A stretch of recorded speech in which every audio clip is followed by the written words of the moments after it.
Apa yang saudara pikirkan ketika mendengar kata kesombongan? Nah, pada kesempatan ini kita akan sama-sama belajar tentang kesombongan yang tentunya dari perspektif Alkitab. Saya mau katakan bahwa setan bukan musuh terbesar kita. Musuh utama dan terbesar kita adalah kesombongan. Kenapa? Karena sikap ini mendasari banyak problem dan konflik dalam kehidupan kita. Kita menyadari bahwa sikap ini tidak menyenangkan. Kita juga menyadari bahwa sikap ini tidak disukai oleh banyak orang, termasuk kita sendiri tidak menyukai sifat kesombongan ini. Namun, yang lucunya, tanpa kita sadari, kita juga adalah salah satu pelaku dari kesombongan tersebut. Kamus Besar Bahasa Indonesia sendiri memberi pengertian tentang kesombongan itu adalah sifat yang angkuh, congkak, takabur, dan menghargai diri secara berlebih-lebih.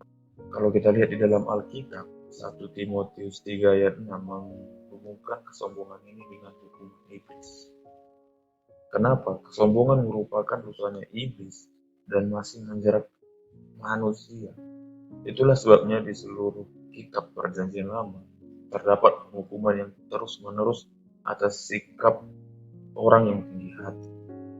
Contohnya bisa kita lihat di dalam kitab Daniel 4 ayat 30 dan seterusnya. Di situ dikisahkan tentang Raja Nebukadnezar yang mengalami kejatuhan karena kesombongannya. Jadi kesombongan itu merupakan salah satu sifat yang paling dibenci oleh Tuhan. Bahkan kita sendiri membenci kesombongan itu. Kalau kita baca di dalam Amsal 8 ayat 13 dikatakan bahwa takut akan Tuhan ialah membenci kejahatan. Aku benci kepada kesombongan, kecongkakan, tingkah laku yang jahat, dan mulut yang penuh tipu muslihat. Nah, mengapa Tuhan membenci sifat ini? Karena sifat ini pertama kali muncul ketika iblis berusaha menduduki tempat tertinggi. Karena sifat ini muncul ketika iblis ingin menyamai kedudukan seperti Tuhan. Jadi kesombongan itu bukan berasal daripada Tuhan. Dan kesombongan itu sangat bertentangan dengan karakter Allah sendiri. Dan kita bisa lihat dalam banyak kasus di dalam Alkitab, kesombongan biasanya muncul karena seseorang merasa lebih kuat. Kesombongan biasanya muncul karena seseorang merasa lebih pintar, lebih berkuasa daripada orang lain. Bisa kita lihat di dalam Alkitab contohnya yaitu Goliat, di mana dia merendahkan Daud. Nah, dan juga terkadang kemakmuran dan kekayaan pun bisa menjadi argumen yang kuat untuk menjadikan seseorang itu angkuh, merasa lebih kaya dan lain sebagainya. Dalam Alkitab Perjanjian Lama, kitab Yeskiel pasal yang 28 ayat 11 sampai 19 dikatakan Raja Tirus jatuh karena kesombongan dan kecongkakan hatinya atas kemakmuran dan kekayaan yang dimiliki. Nah, saudara, kita harus tahu bahwa belum pernah ada satu pun kisah dalam Alkitab yang menunjukkan bahwa orang yang sombong memperoleh keuntungan besar dari kesombongannya itu, atau mengalami kejayaan dari kesombongannya itu.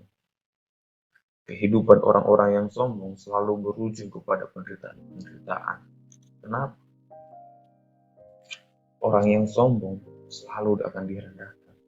Orang yang sombong dianggap najis. Orang yang sombong akan menuai kebiasaan. Tanda-tanda orang sombong adalah satu, meremehkan atau memandang rendah orang lain.